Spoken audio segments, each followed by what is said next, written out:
Learn the most advanced recruiting techniques. Land the most desirable talent. Launch your company towards massive success. This is the Higher Power Radio Show with Rick Girard.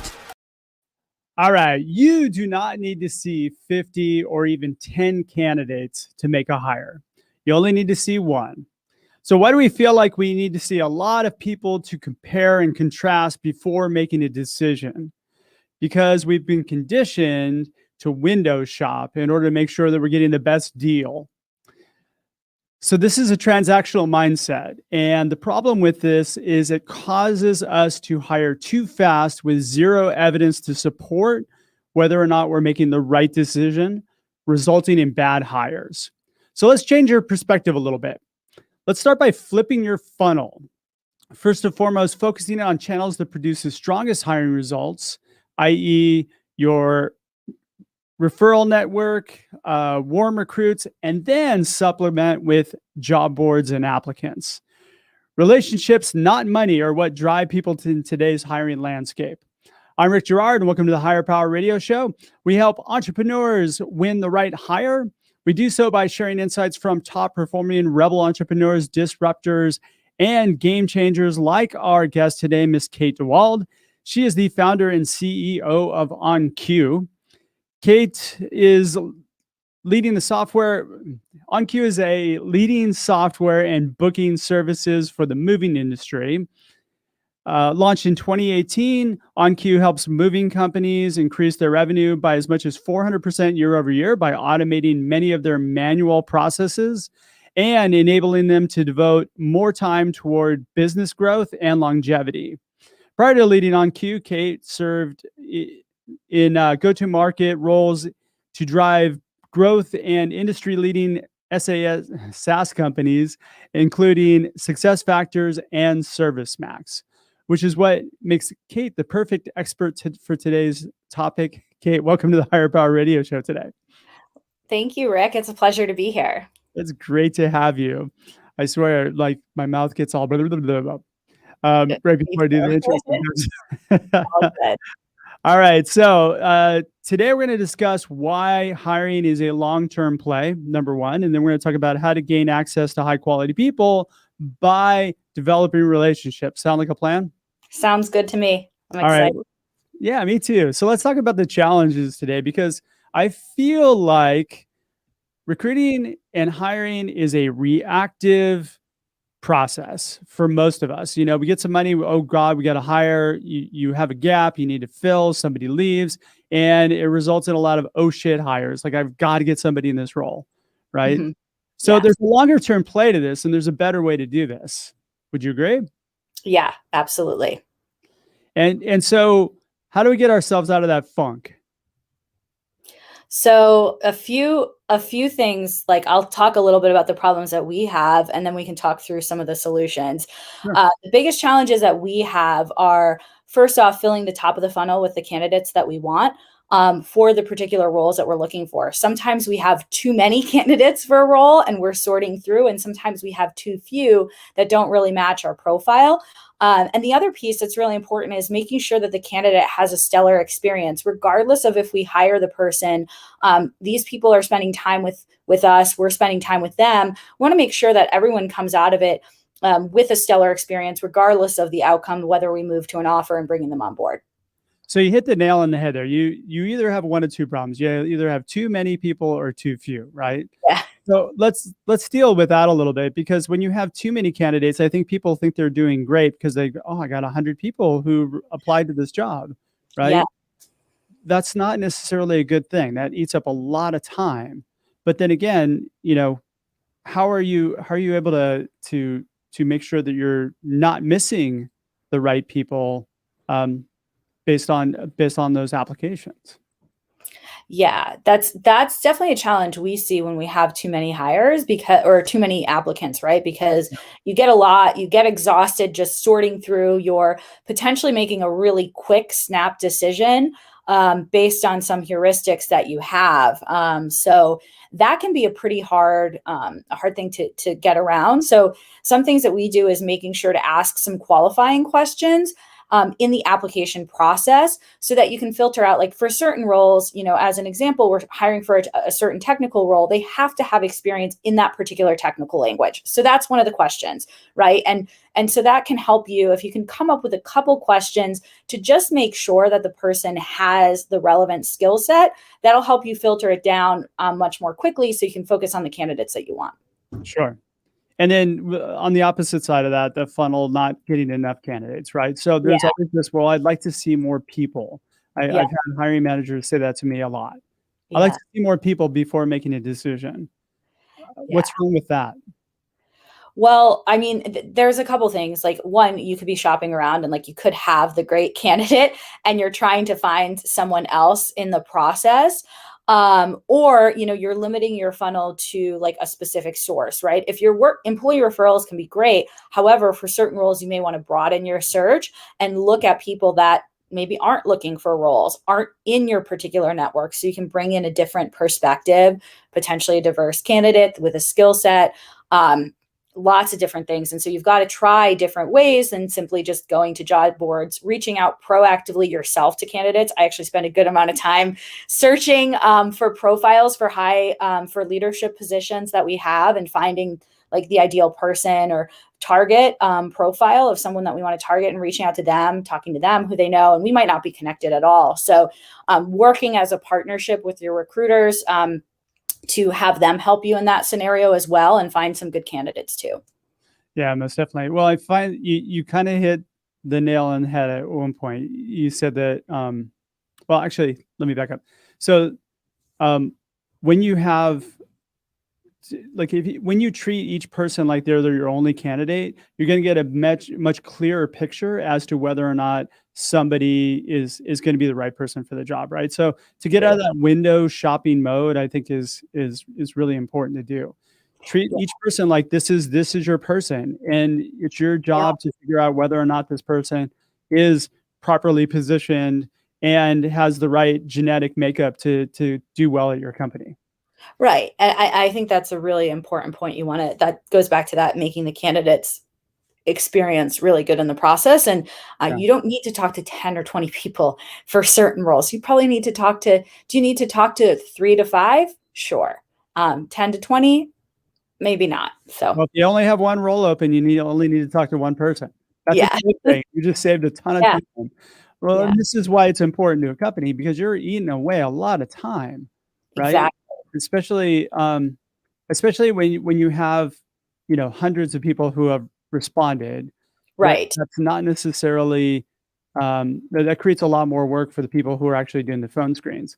And the problem is that you can't really evaluate them or make judgment calls based off just the resume alone.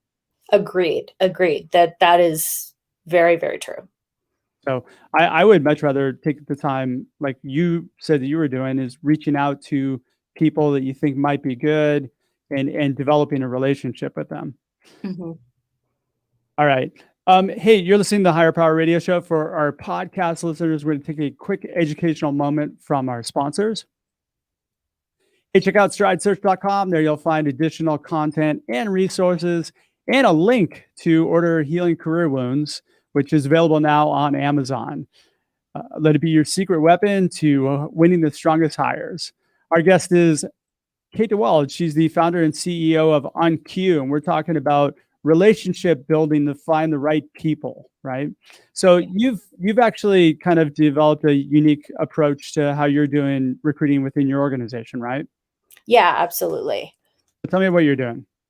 Yeah, so we're employing a number of different sources. I think that's one thing that's unique. We work with recruiters for those positions, and certainly for leadership roles. We actually have those individuals meet with everyone on the leadership team. We really feel it's important for them to get a sense of what it's like to work within our team and our company on a day-to-day basis. So we spend a lot of that time up front, just ensuring that the candidates get to know everyone in the process. We're very transparent in the process, so we try to move as quickly as possible for certain roles, so that one, the candidate, we spend a respectful amount of time on both sides of the process. And then the other unique thing we do is we really try to do something where we talk about what it would be like to really work in this environment, what the specific outcomes of this role are going to be, and how they think they're going to accomplish them. So those are some things we do that are unique. Usually with the leadership team, obviously, with our team being remote, we do a lot of that like through panel interviews. So that allows them to meet multiple people in the organization at the same time, not consuming 2 days of their workday. So it's like a respectable amount of time, and being really candid with the candidate in the process. If we have concerns, we ask them to reach out with their concerns for us. We also would try to address those ahead of time as well.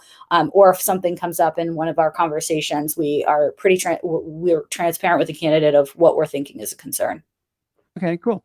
Now let's break this down. So let's talk about the funnel, right? Because so where are you spending your time primarily on the funnel? And the funnel being where are you finding people? Yeah. So the big thing that we've found to be really helpful for finding people is LinkedIn. So we actually were able to attract some really high quality caliber people to our team. And I asked them, like, how did you find us? And they said through LinkedIn and through my profile and through some of my writing. So what I realized with that is that's a great opportunity for us and for me to share a little bit about how we work, how I work, what I'm looking for. And people can, that speaks to some people, right? Like the way that the things that I talk about are really about our company culture, and that company culture is a really great fit for the right person. So I try to do a lot of content and being really being authentic about that. And then the other thing is an unbiased interview process. So regardless of the way the candidate came in, even if they are a referral, they go through the same exact hiring process that someone that is not a referral would go through, only to make sure that they're a good fit for the company. So referrals are great. However, we want to make sure that there's an unbiased interview process for all candidates. Let's talk about referrals for a minute, because it's not just employee referrals, right? I think, you could utilize LinkedIn as a referral network as well, right? Yep. Investors, people that you know. I think the challenge that I've found is that a lot of people don't know how to ask for referrals properly. Mm-hmm. Rather than going out to like, hey, do you have any friends who are looking for a job? That's not the right way to do it. Most people don't know that people are looking until they found out they've already switched jobs. Yeah. So, who do you know in your network who's really strong at X, right? Who do you know that could perform well in this organization? That Yeah. sort of thing makes a huge difference in gathering names and then just reaching out and developing a relationship. Also, you don't want your employees doing the recruiting. Mm-hmm. You want to reach out to them and just say, hey, look at somebody I know worked with you, and I wanted to connect up. Not sure what's happening with you right now, but I wanted to find out if you'd be open to hearing about something potentially stronger. Yeah. And a lot of times that opens the door for conversation. And then also those people that you talk to are also part of your referral network. Exactly. If they don't fit your corporate values, which you're going to find people that aren't, then you kind of leave in a good place to where you have the right now to ask for referrals. Right. So I found that that's probably the place where we are most successful when making hires, because referred in people tend to stick longer. They've got somebody within the organization, or there's some sort of connection to keep them there. Yeah. And I think that's a great point. And, building on that, that's usually what I do. I'll go to LinkedIn. I'll see if I have someone in that particular field that's an expert. And first I might reach out to that person and say, listen, I'm starting to hire for this role. Help me understand. You're very successful at this. What do I need to be looking for in the person that I bring on board? And then we have a conversation about that, because it's all about setting this person up for success. And for roles that I might not have done myself before, I'm not an expert. So I like to go to an expert, talk to them. Maybe they're looking, maybe not. And then saying, okay, based on what we talked about, this is really helpful. Do you have anyone in your network for the stage we're at, for what we're looking to do, the goals that we have, anyone that meets this criteria that you told me about? So I think that's a really good part of the process. And it's always amazing to me. People will drop everything to help you. I've had people that I barely know on LinkedIn reach out spend 20 minutes on a call with me to share this information with me. Someone that I worked with 10 years ago will hop on a call with me and help me understand that. And I think that's just like one of the most amazing and powerful things is like people do want to help. So when you need help, ask for it. So I like the fact, Kate, that you're actually taking the time as the CEO to do some recruiting, to do some outreach. How much time a week are you spending doing that? Yeah, it's a good question. Around a quarter of my time is spent recruiting. I probably need to spend more of it. I've always heard people say this in the past, like the CEO's number one job is recruiting. And I thought, yeah, but okay, that's really not, no, it is absolutely true. So it's around 25% right now. However, over the last 2 weeks, because we have some senior roles, I've been really focused on upping that to like 50 to 60% of my time. See, that's great. I will say that I have dealt with a lot of CEOs that offload that to somebody else within the organization. They don't do it. They really want to wipe their hands of that. And I think that's a big mistake, because getting good at hiring is what's gonna make the organization thrive. Right. And you want to know, like, again, if it's for a role on my team, right? I mean, obviously I've got leaders that hire their own team. I'm not, they're going to be involved in, I'll be like more of a final interview for our leadership team's hires, right? And I'm kind of the final pass through. However, for anyone that's coming onto my team, I want to also it's about setting them up for success. And if I don't know what success in that role is going to look like, I really need to understand that so that I can make sure that I'm setting the right expectations, that my expectations are in line, and I'm finding the right person for where we're at. That's going to really come in and make our organization better. All right. So let's talk about content writing, because you do this pretty well. And I think that you get people that reach out to you based on some of the content you've written, right? Yeah, absolutely. So this is another really invaluable tool that once you write content and put it out there, guess what, guys? It's out there forever, and somebody's going to be able to find it, right? You can also use it as a recruiting tool. Exactly. I had a great connection with someone from one of the posts that I wrote, and we ended up connecting, and there might not be a role right now. This person was fantastic and shared their story with me, and like was compelled to reach out from the content. And it was amazing to hear their story as well. And I was like, this person, like, this is like amazing. I don't know if I would have ever connected with this person if not for the content that I wrote about. And we had just such a relatable experience. And so it was amazing to hear someone else's story, share my own personal story with them, and like start to build a relationship. And regardless of, hey, we might not have that role right now. Maybe it's not the right fit for the individual. If we do have something, this is someone that I've now have a network with in a space that we will eventually hire someone in. Yeah. And you probably have them on a list now, and now you can actually cultivate that relationship over time. And then when you are ready for them, guess what? It's an easy phone call. Exactly. Some of these things take a long time. Like, I'm bringing on people that I worked with years ago in my career that I remember were fantastic and phenomenal. And I've seen them rise and been, following. And it's amazing to go back and say, hey, let's come do this again. Like, let's have some fun here. So, yeah, see that network is invaluable. So what about job boards? Are you using job boards at all? So we are a little bit. We're using tools like LinkedIn. That's not really a job board though. Like I'm talking like maybe the ZipRecruiters of the world and those things. We haven't yet. I think as we're getting larger, we're going to be looking at an applicant tracking system for our company. And really mainly to streamline the process, make it easier for the candidates, right? We had a candidate that we had interviewed prior come back through for another role from a recruiter. And so, like, I think we're now at the stage where we're interviewing enough folks. We want to have an applicant tracking system for that, and making sure, again, it's about making it again because you already passed on them. Yeah. Yeah, I get you on that one. So what are you doing to make sure that your interview process is unbiased?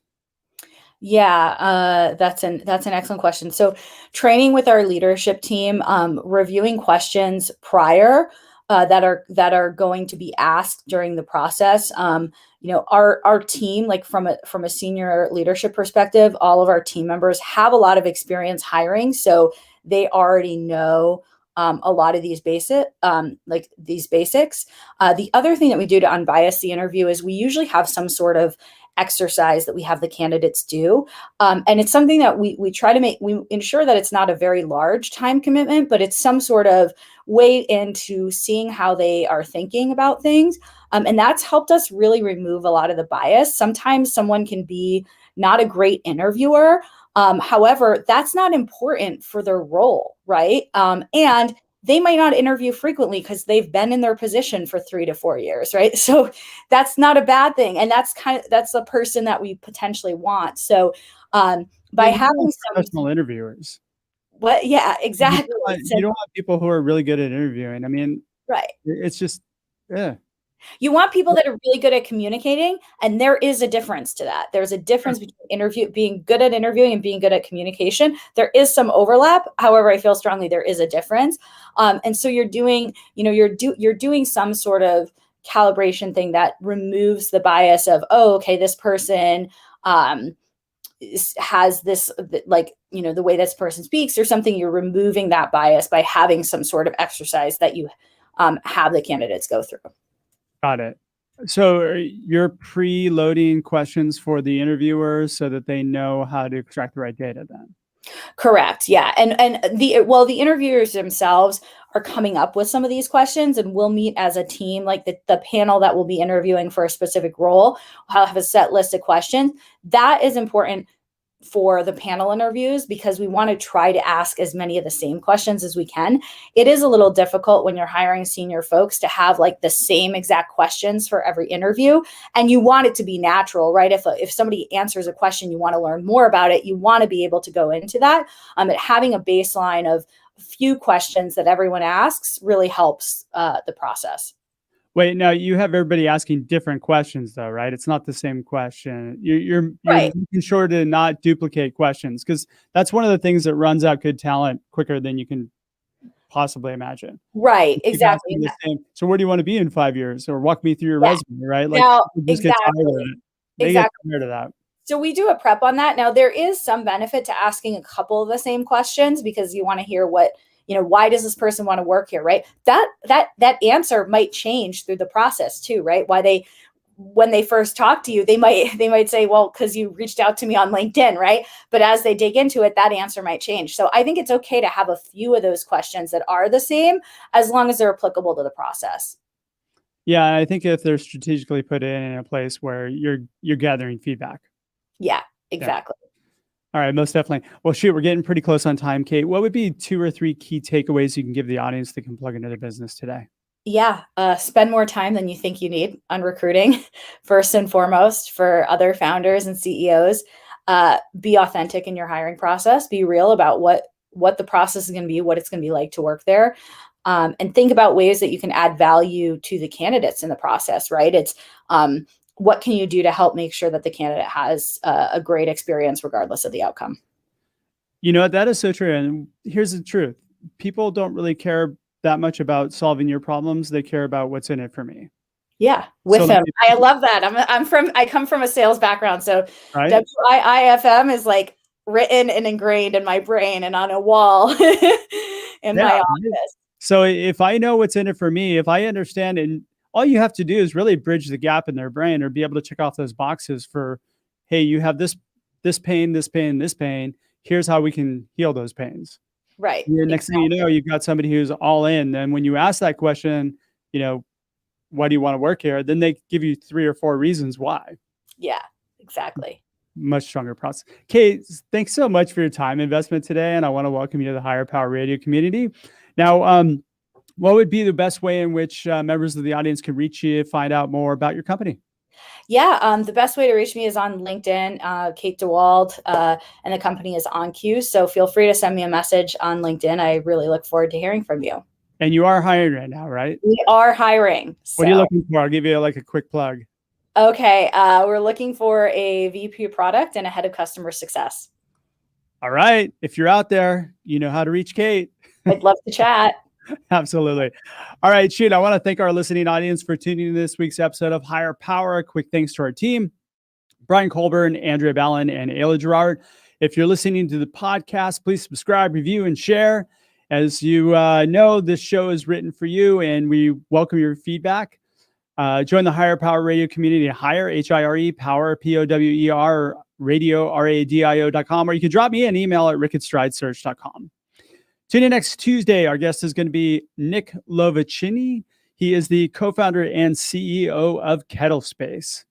I'm your host, Rick Girard, and you have been listening to the Higher Power Radio Show. Aloha. Aloha. Thank you for listening to Higher Power Radio. Catch our LinkedIn Live show every Tuesday at noon, or download the podcast on iHeartRadio, iTunes, YouTube, or your favorite podcast platform. We appreciate you joining us on Higher Power Radio with your guide to recruitment success, Rick Girard.